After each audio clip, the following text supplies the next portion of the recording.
Hey everybody, thanks for dropping by. Today we're going to take a look at one of our favorite choices for a folding stock option for your Huben GK1. So in our previous video, if you missed it, we were walking through how to install the Huben 3D Parts rear Picatinny adapter for your Huben GK1. As you can see right here, we've got the single version and also the double version.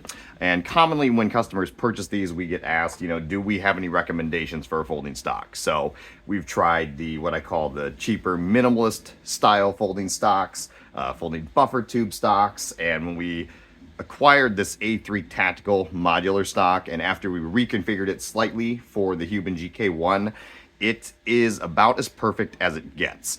So a couple things about this stock. This is the offset version. So that's the key point. If you do purchase A3 Tactical stock, we definitely recommend purchasing the offset extension version. This is the 8.675-inch extension. The great thing about this extension with the Magpul butt pad, it does offer about a 14-inch length of pull, so it sets up very nice. You don't feel scrunched up, and it's just really comfortable and fun to shoot. So like I said, one of the things that we did with this stock is we did reconfigure how this extension attaches. You'll see right here the drop occurs in the last couple inches of the run of the stock. And what we actually do is we take the stock apart, we flip the extension around so the drop actually occurs for the length of the buttstock itself, or the folding stock. The advantage to that, it does offer then proper cheek weld relief, so you can comfortably use a low mounted reflex sight. You can fold it up, still shoot it as a air pistol as far as that's concerned. So I just wanted to take a moment, walk folks through how we flip this around, so you can enjoy it, like we do if you did go ahead and purchase this A3 Tactical stock. So a couple things you'll need for this. You will need a 3mm hex. You'll need a T20. And then in my case, with the interface version that I chose, I'll need a 2mm hex. So let's get this guy off of here. And as always, if you are working on air guns, make sure they're unloaded, make sure they're unsafe, and still always continue to point these in a safe direction. So we'll slide this off here. Whoops, lost a little bar for that. Grab that guy here. So what we do first is take your T20, and you'll actually just want to undo the two T20 screws on the interface adapter. So let's get these guys out here real quick. Sorry, I know everybody's favorite thing is to watch somebody loosen screws on YouTube. So get those guys out, set those aside there. And then we'll flip this around, and in the butt pad, this is where you'll need the 3mm hex. So you'll want to remove both screws there.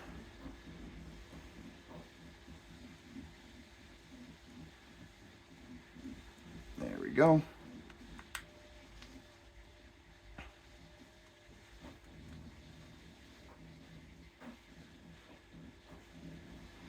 Again, I know, super thrilling watching me take this thing apart. Missed the last couple threads on that one. There we go, butt pad off. And then they have one final bolt right here. And again, this will take a 3mm, and you'll want to loosen that guy up as well.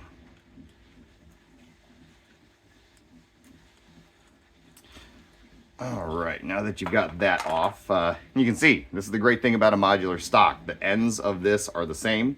So what you'll want to do is, by default, this is how it's installed. And what we're actually going to do is flip this around like this. So what this does, it allows this drop to occur for the run or the main length of the stock itself. Lets you be able to put your cheek up against this and still have a very, very comfortable cheek weld. So I'm going to take this piece now, and again, remember, flipping this around. So previously this was like this, and now instead we're going to take the shorter version, and this is going to now turn into the upturn part of the extension. We're going to pop that into the adapter itself. Grab those T20 screws.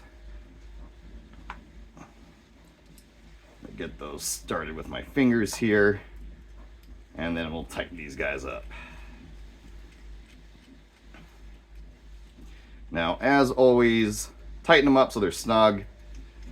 I don't try to Gorilla tighten anything. Same thing goes for the adapters when you attach this to the Huben 3D Parts rear Picatinny adapter. You want it to be snug, but of course, not Gorilla tight, just so there's no movement. Whoops, drop that bolt. So now you'll take that butt pad piece and just put this on the extension. Now this one, we have found you want this top bolt, it's about finger tight. So you don't want to really torque it down or crank it down, because what will happen is it'll be difficult to align the bolt that runs through both the butt plate and into the extension itself. So we get that one just about finger tight, just so you can have a little bit of movement, but still very snug fit. Just take this butt pad here. Actually, let me get rid of these screws. Press that back into the buttstock plate. And then the longer screw, that's the one that goes in the top. Shorter one goes in the bottom. And then as you tighten this longer screw down, which you might find that you have to do, is if you encounter a bunch of resistance, give that buttstock piece or the butt pad piece a little wiggle, and you'll feel those holes align. And the only reason I call that out is want to make sure, of course, you don't strip or cross thread anything.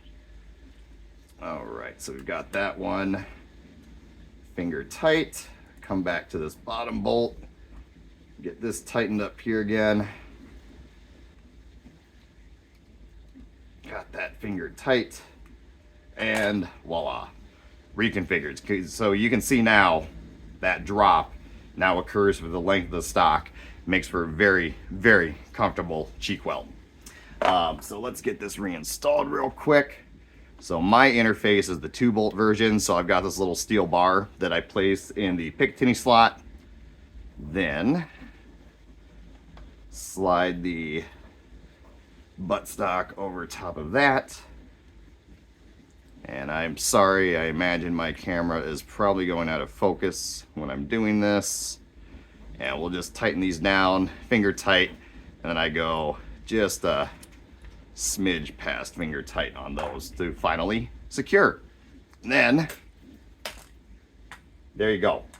So you can see now how this is configured. That drop occurs for the main length of the actual folding stock itself. Makes for a very comfortable eye relief setup, and we have no problem shooting this in either what we'll call, quote unquote, mini carbine form, or having this folded up and still being able to use that low mounted reflex sight. So if you have any questions, as always, feel free to comment below or reach out at huben3dparts@gmail.com. Thanks for stopping by, and we'll see you later.